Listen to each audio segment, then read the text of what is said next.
श्री चतुरदास जी अपने गुरुदेव की सेवा में रहते थे। बड़े अहोभाग्य है जिनको गुरुदेव के आज्ञा पालन करने का सौभाग्य मिलता है। उनके पुण्य की क्या महिमा, जिनको गुरुदेव आदेश करते हैं आप ऐसा कीजिए, अहोभाग्य अहोभाग्य जिन्हें गुरुदेव की आज्ञा मिल गई। इन्हीं का नाम खोजी जी पड़ा, चतुरदास जी का नाम खोजी जी पड़ा। ये गुरुदेव जी के सेवा में, अब जैसे गुरुदेव लघु शंका कर रहे तो पानी लिए खड़े, गुरुदेव को हस्त प्रक्षाल आचमन आज्ञा कब क्या हो जाए तो जल की सेवा लिए खड़े थे। गुरुदेव जी लघु शंका में ही समीप बैठे। बड़ा भारी पीपल का वृक्ष दूर था तो वायु के द्वारा उसके फल और पत्ते बीज सब पड़े थे।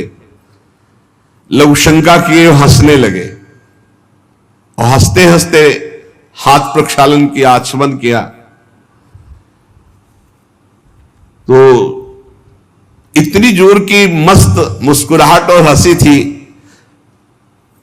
श्री चतुरदास जी ने, जिनको खोजी जी बाद में कहा गया,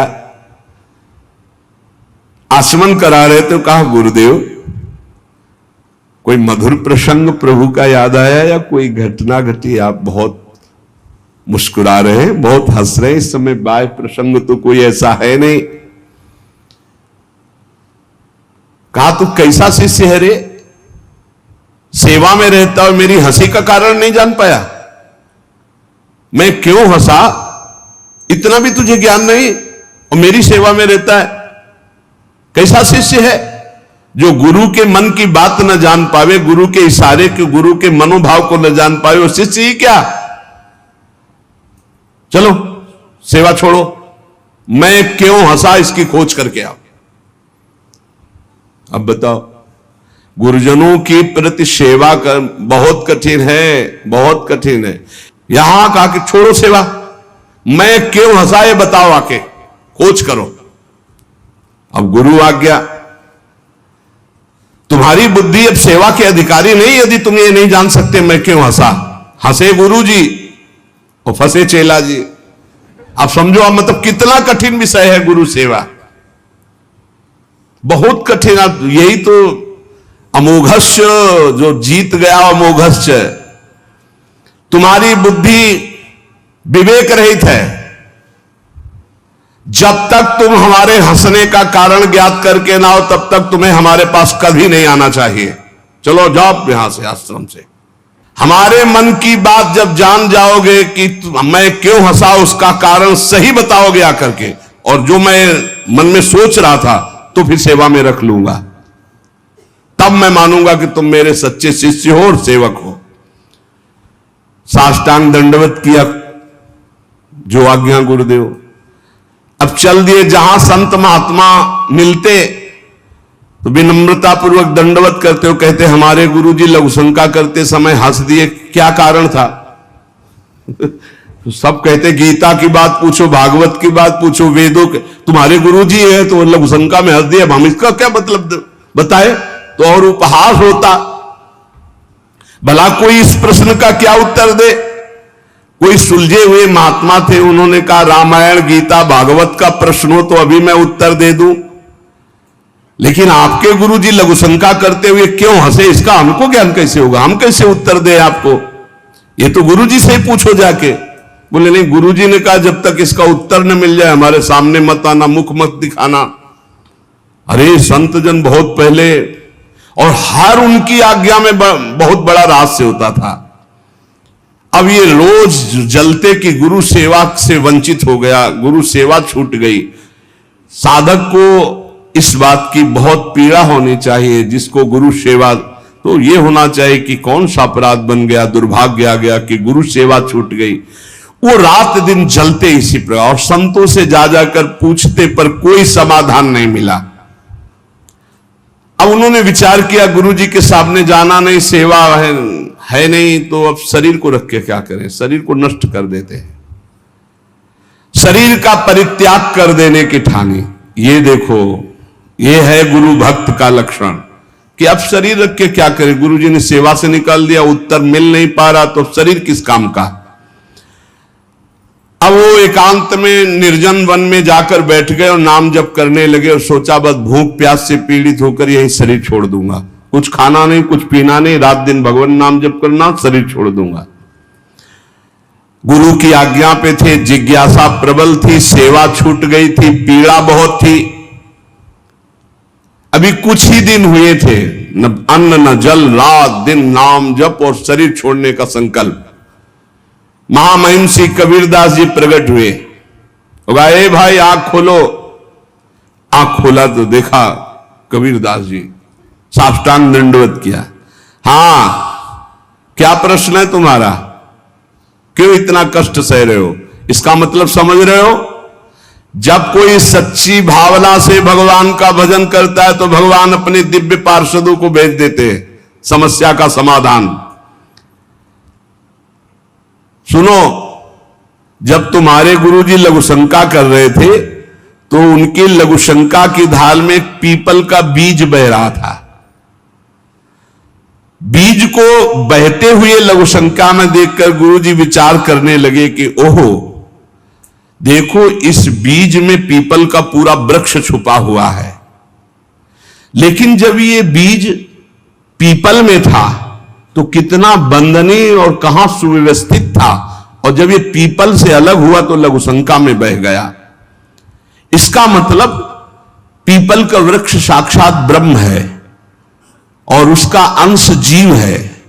जीव जब अविद्या के कारण ब्रह्म से अलग हो जाता है तो मलमूत्र के द्वारों में बह जाता है आसक्ति होकर, और अगर वो ब्रह्म से जुड़ा रहे तो वो ब्रह्म में पूजनीय और ब्रह्ममय हो जाता है। ब्रह्मविद ब्रह्मयु भवति, कबीरदास जी ने व्याख्या करके बताई कि जब वो ब्रह्म से जुड़ा रहता है तो ब्रह्ममय रहता है, जब ब्रह्म से अलग हो जाता है तो मलमूत्र के शरीर में आसक्त होकर मलमूत्र के द्वारों के भोगने में पूरा जीवन नष्ट कर देता है। जीवात्मा जब प्रभु से विमुख हो जाता है तो उसकी यही दुर्गति होती है। जैसे पीपल के वृक्ष से फल से वो बीज अलग हो गया तो लघुशंका के प्रवाह में बह गया, और नहीं तो इतना महान वृक्ष उसमें छिपा हुआ है कि अगर उसे सुव्यवस्थित किया जाए। जीवात्मा जब भगवान से विमुख हो जाता है तो भव प्रवाह में मलमूत्र के द्वारों में बहने लगता है। कैसे? गर्भाशय में गया तो मलमूत्र के द्वार जहां है वहीं गया, और मूत्र के द्वार से ही तो गया। जीवात्मा का सृजन कैसे हुआ?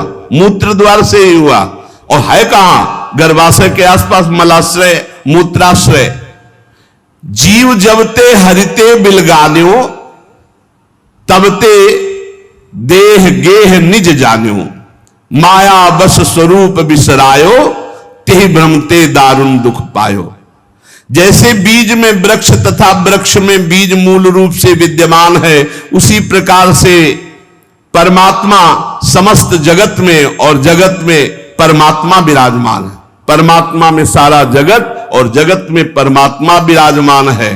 पर जब जीव भगवान से विमुख हो जाता है तो ऐसे ही मलमूत्र के द्वारों में भटकता रहता है। अरे मेरे गुरुजी के हंसने का इतना गूढ़ रहस्य, खोजी जी का संशय मिट गया और गुरुदेव के पास आए, साष्टांग दंडवत किया। उनका उत्तर कहा, गुरुदेव महामहिम श्री कबीरदास जी ने ऐसा ऐसा ऐसा बताया। गुरुदेव पुनः मुस्कुराए और कहा, एक प्रश्न ने तुम्हें सिद्ध बना दिया, क्योंकि सिद्ध महापुरुष का दर्शन सिद्ध ही बना देता है। अब आज से तुम हमारे समान सिद्ध हो गए हो। अब तुम आज से हमारे मन की सारी बातें जान लोगे। शिष्य के मन की बात जान लेना तो हर सिद्ध पुरुष का, लेकिन अपने गुरु के मन की बात जान लेना एक बहुत बड़ी बात होती है। कुछ समय बाद खोजीजू के गुरु हरि भावना प्रवीण महा, देह अंत समय बांधी घंटा सो प्रमानिए, पावे प्रभु जब तब बाजी उठे जानो यही पाए पैन बाजी बड़ी चिंता मन आनिए, तन त्याग बेर नहीं हुती फेरी पाछे आए, वाही ठौर पौड़ी देखो आम पक्यो मानिए, तोरी ताके टूक किए छोटो एक जंतु मध्य गयो सो बिलाए, बाजी उठो जग जानिए। खोजी जी की बड़ी महिमा प्रकाशित हुई, गुरु भक्त थे। आज तक किसी को कहीं भी अगर विशेष कृपा प्राप्त हुई तो गुरुदेव के बल से। खोजी जी के गुरुदेव का जब अंतिम समय आया, भगवत चिंतन परायण रहते थे, उन्होंने एक घंटा बांध दिया और कहा जब मेरा मोक्ष हो जाएगा तो घंटा बज जाएगा, जब मेरा भगवत मिलन हो जाएगा तो घंटा बज जाएगा। शिष्यों से कहा घंटा स्वयं बजेगा जब मेरा शरीर छूटेगा, भगवत प्राप्ति होगी। परंतु आश्चर्य हुआ, गुरु जी का शरीर तो छूट गया पर घंटा नहीं बजा। सब जितने और शिष्य थे बहुत चिंता में हो गए कि क्या गुरु जी की गति नहीं हुई। गुरु जी कह रहे थे जब मेरा गति हो जाएगी, भगवत प्राप्ति हो जाएगी, शरीर छूटते ही तो घंटा बज जाएगा, लेकिन घंटा तो बजा नहीं। और गुरु जी के वचन परम सत्य, इसका मतलब गुरु जी को भगवत प्राप्ति नहीं हुई। भ्रमण में गए थे, कुछ समय बाद खोजी जी आए तो बड़ी समाज में उदासीनता थी शिष्यों में सब, और खोजी जी से कहा गुरु जी की सदगति नहीं हुई। क्यों? गुरु जी तो स्वयं ब्रह्म स्वरूप हैं। बोले उन्होंने घंटा स्थापित किया था कि जब शरीर छूटेगा भगवत प्राप्ति होगी तो घंटा बज जाएगा, तो घंटा तो बजा नहीं, तो गुरु जी के वचन असत्य नहीं हो सकते, मतलब गुरु जी का मोक्ष नहीं हुआ।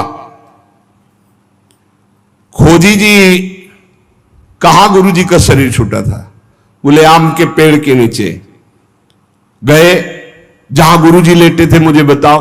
बोले यहां लेटे थे। लेट गए और सामने देखा तो एक पका हुआ आम था ऊपर। उनका इस आम को तोड़ो। आम को तोड़ा और जे ही उस आम को चीरा तो एक कीड़ा निकला, और बस वो कीड़ा अंतर ध्यान हुआ, सोई घंटा बज गया। कीड़ा अदृश्य हो गया और घंटा स्वयं बज गया। बहुत विचित्र बात है। भला इतने सिद्ध महापुरुष, क्या इनकी गति में अंतर आम ने डाल दिया? बोले हां, दो इसके भाव प्रकट किए। शिष्य की तो योग्यताई नीके मन आई अजू, गुरु की प्रबले पैने को घटी क्यों भई, सुनो या की बात मन बातवत गति कही, सही ले दिखाई और कथा तिरसमयी। बोले इसके दो भेद हो गए। पहला, जिसके शिष्य इतने सिद्ध हैं उनकी गुरु की भला गति बिगड़ जाएगी, पर दिखाया। दो भाव इसमें प्रकट किए गए हैं। पहला दिखाया गया, चंचला ही मना कृष्णा प्रमाथ बलवद दृढ़म तस्याहम निग्रहम मन्ने वायुरिव सुदुष्करम। ये मन बड़ा चंचल है, प्रमथन स्वभाव वाला है, बड़ा बलवान है, इसको वश में करना मानो तूफान को रोकने के समान है। मन को बहुत संभालना कठिन है। कह रहे सुमेर पर्वत को कोई उखाड़ सकता है, 4 लाख योजन का है, पर मन को बस में नहीं कर सकता, इतना बलवान मन है। कोई बिजली को हाथ से पकड़ सकता है, पर मन को नहीं पकड़ा जा सकता। बहुत विचित्र चंचलता है इस मन की, इसको हल्के में ना ले। इतने सिद्ध महापुरुष, और जब उनका अंतिम समय तो पका हुआ आम देखा, पके हुए आम में मन चला गया। कहीं भी बल फंस सकता है। इतने सिद्ध महापुरुष आम में तो घंटा नहीं बजा। ये पहला जन साधारण के लिए। और असाधारण बात थी कि आम में तो मन गया, पर वैष्णव का मन स्वयं भोक्ता होता नहीं। वो तो कोई भी अच्छी चीज देखे तो भगवान में, तो तत्काल भगवान का ध्यान किया कि अब असमर्थ हूं, शरीर छूटने वाला है। ये आम बहुत बगीचे का हमारे सुंदर था, हम सोचते आपको भोग लगा देते। इसी सोच में प्राण निकल गए। तो भगवान ने अंतिम इच्छा पूर्ति करने के लिए कीट रूप धारण करके आम पाने आ गए। तो भगवान से मिलन हुआ नहीं। जब आम को छेदन किया और वो भगवान अंतर ध्यान हुए, तब जाके खोजी जी से मिले तो घंटा बज गया। इसका आंतरिक रहस्य बताया। तो यहां यह बताया गया कि मन बड़ा चंचल है। भगवत प्राप्ति करने वाले उपासक को कहीं भी अपने मन की वृत्ति ना अटक जाए, इसमें अंतिम तक सावधान रखना है। अंतिम तक कभी भी फंस सकती है। और दूसरी बात है, जिसका स्वभाव बन गया हर वस्तु हर व्यक्ति में भगवान का दर्शन, भगवान को समर्पण, तो उसकी दुर्गति नहीं हो सकती। तीसरी बात, जो गुरुदेव के शरण में रहकर गुरुदेव की आज्ञा अनुसार चलते हैं, आपको सच्ची बतावें, गुरु अपने से भी ऊपर महिमाशाली उसे बना देता है। इस प्रसंग से समझिए कि अगर खोजी जी को गुरुदेव ने आज्ञा दी तो सिद्धों के परम सिद्ध बना दिया अपने शिष्य को। इसका नाम मृत्यु लोक है। यहां सब अपने समय से चले जाएंगे। अगर सत्संग सुनते हो, भगवान की शरणागत हो और तुम्हारा कोई पधार जाता है, तुम विकल हो जाते हो, श्रद्धा नष्ट हो जाती है, तो किस बात की शरणागति? तुम्हें क्या पता नहीं कि इस लोक का नाम मृत्यु लोक है, यहां सब मरेंगे। इसलिए कभी भी मोह नहीं होता जो शरणागत होता है। शोक और मोह, क्षुधा और पिपासा। जब भजन में मन लगता है तो प्यास और भूख इसकी परवाह नहीं होती। आप आश्चर्य मानेंगे, 8-8, 10-10 दिन, 10-10 दिन भोजन ही नहीं मिला। उस समय जो मंत्राकार वृत्ति होती थी वो करनी नहीं पड़ती थी। पूरी रात पूरे दिन एक ही मंत्र चल रहा है। बस एक निमित्त मात्र शौच आदि क्रियाएं होती थी, कुछ था ही नहीं। हर समय मंत्र में धीरे धीरे वृत्ति जागृत हुई। आज मिलेंगे महादेव, आज मिलेंगे, आज मिलेंगे।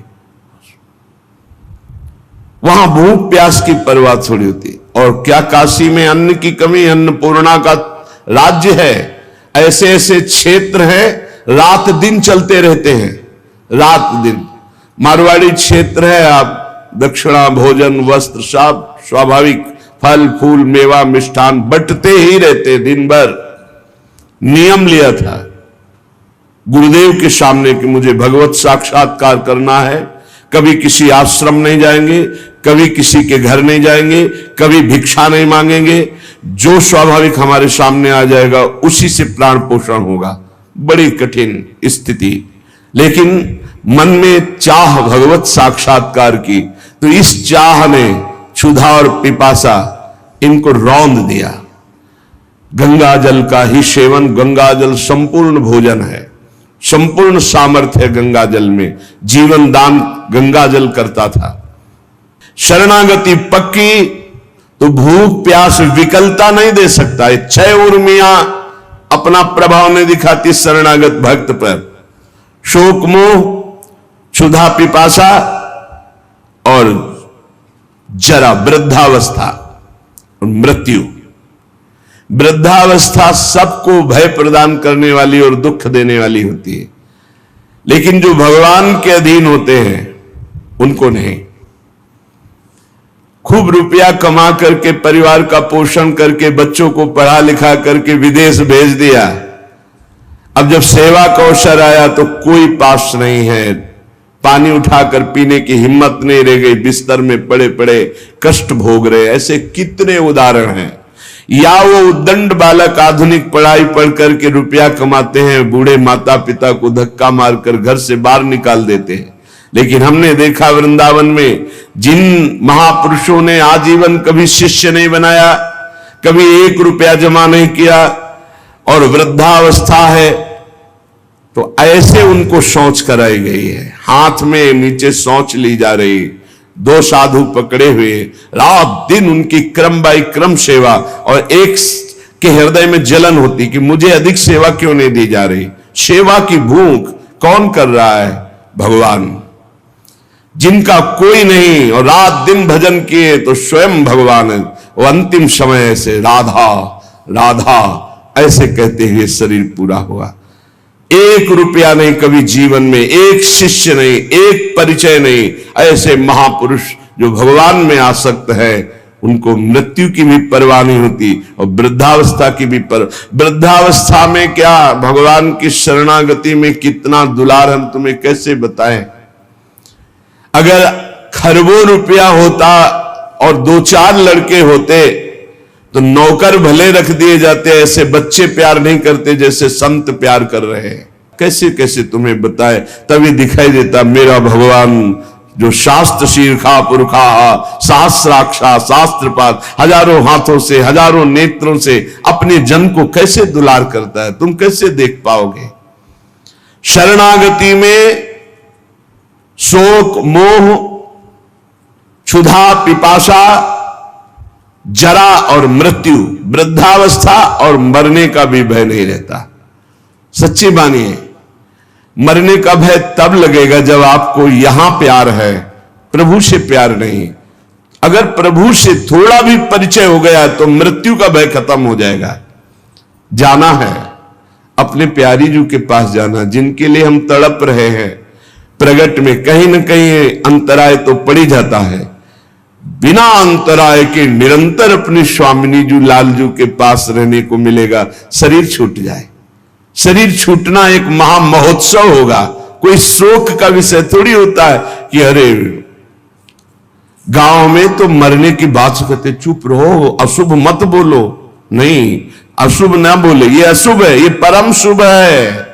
मृत्यु की याद करोगे तो भगवान की याद आ जाएगी, मृत्यु को सामने रखोगे तो संसार से वैराग्य हो जाएगा, तुम्हें अपना लक्ष्य दिखाए। यही शुभ है, यही से शुभ का जो सही माने में शुभ माना जाता है उसका प्रारंभ होता है।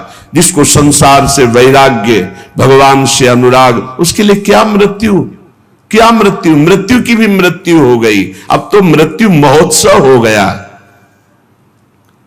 स्वक्षाम मुक्त सडूर्मि भी रहो, जो इन 6 उर्मियों पर विजय प्राप्त कर लेता है तो प्रेमामृताधेर भृताम, वो प्रेमामृत समुद्र में अवगाहन करने लगता है। न भूख की चिंता, न प्यास की, न शोक, न मोह, न जरा, न मृत्यु, इनका कोई भय नहीं। रात दिन भजन में। अभी भजन का स्वाद नहीं मिला। जिस दिन भजन का स्वाद मिलेगा ना तो हर समय एक भूख बनी रहती है, हाय छक के भजन नहीं हो रहा। अतृप्तता, जितना भजन करो उतनी अतृप्तता, एक अंदर ऐसी भूख जागृत हो जाती है जो रात दिन भजन करने पर भी कहीं अहम स्फुरित नहीं हो पाता कि मेरा भजन इतना, और जलन होती कि अभी ऐसा भजन नहीं होता। जब महापुरुषों की याद करो तो लगता है कैसी इनकी चिंतन वृत्ति, अभी हमारी ऐसी कहां चिंतन वृत्ति। वो प्रेमामृत समुद्र में अवगाहन करते हुए भी प्रेम पिपासु बना रहता है। वो निरंतर भजन में डूबा हुआ भी रो रो कर भजन की भीख मांगता है, भिक्षा मांगता है प्रभु से, प्रभु के प्रेमी जनों से कि मेरा भजन बन जाए। पूज्य श्रीधर बाबा के सामने जब कोई वैष्णव जाता, चाहे छोटी अवस्था का या बड़ी अवस्था, तुरंत मस्तक वृंदावन की रज में पधराते, अर्थात मस्तक रखकर प्रणाम करते वयोवृद्ध महापुरुष, और बस यही कहते आप सब वैष्णव कृपा करो राधा रानी का थोड़ा भजन बन जाए। और रात दिन भजन में डूबे, एक लंगोटी के सिवा कुछ नहीं पहनते, बाहर निकलते तो गमछा लगा लेते, एक लंगोटी बस, हर समय अपनी कुटिया में एक लंगोटी पहनते, हर समय माला चल रहा है, कथा हो रही है, कोई साधक भगवत चर्चा सुना रहा है, और वो जब बात करते तो इतनी ही बात करते कि कृपा करो आप वैष्णव राधा रानी का भजन बन जाए। कहां भजन की स्थिति, कितना भूख भजन की, रात दिन भजन करने पर भी भजन से अतृप्ति, प्रेमामृत में वो डूबा रहता है।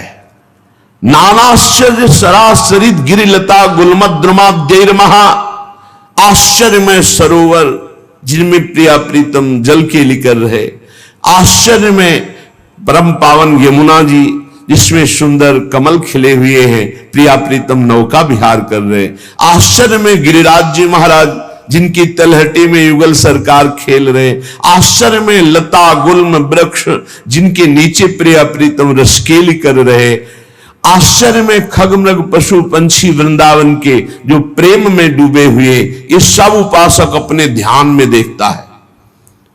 कभी ध्यान में जल केली चल रही, कभी रास विलास चल रहा है, कभी वर्षा ऋतु, कभी झूलन लीला, विविध प्रकार के महासुख की वृत्ति उसके हृदय में, यही प्रेमामृत समुद्र में डूबना है। हतेस्मिन् हा वृंदावन नवनिकुंजेश्वरी कृपाम विधेहि त्याक्रंदन व्यहरण मध्ये पिचमुहु त्रिकालम श्री वृंदा विपिन दिशि वृंदानि च नमस्कृतीनां सर्वांगै कुरुच पुरु तत्प्रेम वलितः। वो वृंदावन प्रेमामृत में डूबा हुआ उपासक पुकारता रहता है, हा वृंदावन, हा वृंदावनेश्वरी, हा नवनिकुंजेश्वरी, मुझ हतभागी दासी पर कृपा कीजिए। बार बार वो ऐसा पुकारता रहता है। जिसकी शरणागति राधा माधव की पक्की, वो 6 उर्मियों पर विजय प्राप्त करने वाला प्रेमामृत समुद्र में डूबा हुआ, कभी परम पावन सरोवर मानसरोवर राधा कुंड आदि की दिव्य लीला, कभी परम पावन यमुना जी की जल क्रीड़ा नौका विहार, कभी परम पावन पुलिन पर रास केली, कभी गिरिराज जी की तलहटी, कभी लता गुल्म औषधि वृक्षों की शोभा, कभी खगमृग पशु पंछियों की शोभा, और ये सब देखकर पुकार उठता है, हा वृंदावनेश्वरी, हा वृंदावन, हा नवनिकुंजेश्वरी, मुझ हतभागी दासी पर कृपा कीजिए। भाव बदल गया। बनिता पुरुष भाव मिट जाए, सेवय ललितादिक के भाई, जो पोशाक है वर्दी है मनुष्य शरीर की, इसका भाव चला जाए और भाव आ जाए गुरु प्रदत्त, मैं श्री जी की सहचरी हूं, सखी हूं, ऐसा ठसक आ जाए। इस भाव से बिल्कुल लोक व्यवहार का विस्मरण और उच्च क्रंदन करते हुए सीधाम वृंदावन की ओर मुख करके बार बार साष्टांग दंडवत कर रहा है। कहीं भी हो वहीं से वृंदावन की तरफ मुख करके बार बार साष्टांग दंडवत कर रहा है। और अहो क्रंदन उच्चैर्हृत सकल सर्वस्व इवशम लुठन भूमौ नेत्रा गलित जलधारा प्रतिपदम अजस्र श्री वृंदावन विरह दुख प्रसरतो भवेद यह कुत्रापि प्रथयति सैक क्षितियशः। ऐसा रो रहा है मानो सब कुछ लुट गया हो। कहां है भजन हमारा ऐसा? देखो ना, यहां तो खान पान विश्राम खेलना कूदना मनोरंजन सब अच्छा लगता है, और यहां जिसका भजन सही चल रहा है उसकी दशा क्या है? अहो क्रंदन उच्चैर हृत सकलम सर्वस्व इवसौ, ऐसा विकल होकर रो रहा है जैसे कुछ नहीं रह गया, सब लुट गया, सब कुछ अपहरण हो गया। हा स्वामिनी, हा राधा, हा किशोरी। कभी ऐसा रोना आता है? अपने ऊपर विपत्ति आएगी तो जरूर रोना आ जाएगा, लेकिन प्रेम में विकल होकर रोना नहीं आएगा। जैसे जिसका सब कुछ लुट गया हो वो विकल होता है, ऐसे वो विकल होकर लुठन भूमौ, वृंदावन की भूमि में विकल होकर लौट रहा है, या जहां है वहां भूमि में विकल होकर हा राधा, हा किशोरी, हा प्रियाजू, हा लालजू, उच्च स्वर से क्रंदन करता हुआ भूमि पर लुठन, लुंठन भूमौ नेत्रोदगलित जलधारा प्रतिपदम, प्रतिक्षण, एक दो बूंद आंसू नहीं, जलधारा प्रतिपदम, निरंतर अश्रुधारा, ये जीवन है। सातरति सातरति सा लोकांतार्यत, ये पाखंड छल कपट वाला जीवन नहीं। प्रिया प्रीतम के लिए अश्रु प्रवाह करना, उनको और के लिए बोलने की फुर्सत कहां है। कौन रस बाढ़ो जहां बोले बोए भारी, ये संसार कैसे जाने। ये तो संसार को ही नहीं जानता, अपने को ही नहीं जानता, फिर प्रेम की तो बात जाने दो। इसलिए सुने न काहू की कही, कहे ना अपनी बात, नारायण वा रूप में मगन रहे दिन रात। ना काहू सो बोलिबो, ना कोई व्यवहार, बस अपनी कुंवर किशोरी को जियत निहारी निहारी।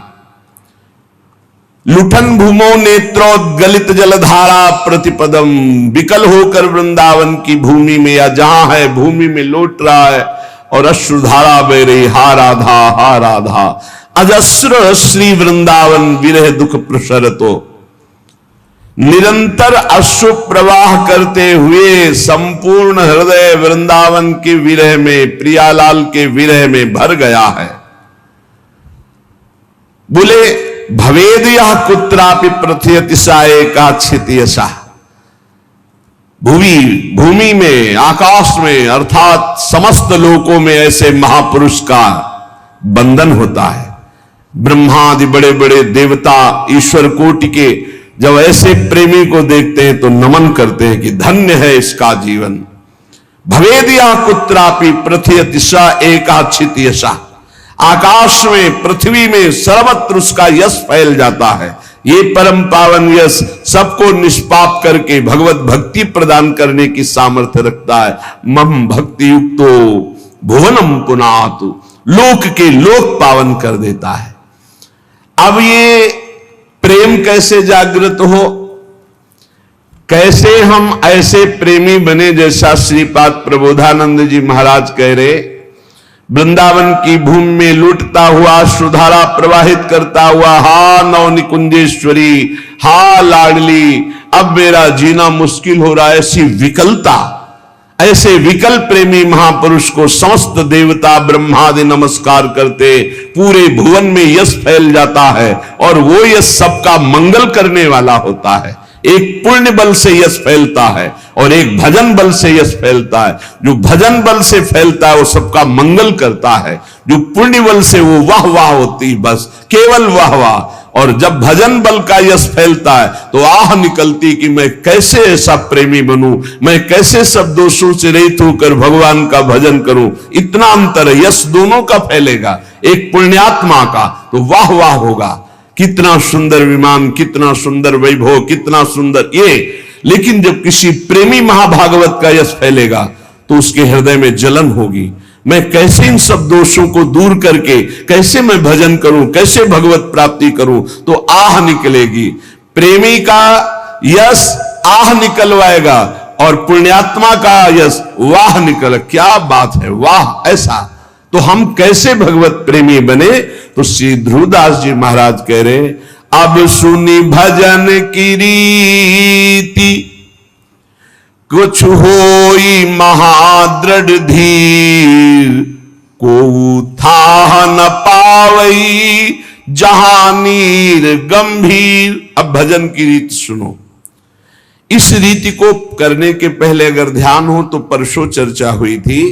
श्री ध्रुवदास जी ने कहा, इसलिए चाहिए कि अपने गुरुदेव की आज्ञा में संपूर्ण जीवन समर्पित करते हुए प्रियालाल के नाम रूप लीला धाम में निरंतर चित्त को लगाए और इसी जन्म में भगवत प्राप्ति करे। शेष चर्चा आगे। श्री राधा वल्लभ लाल की।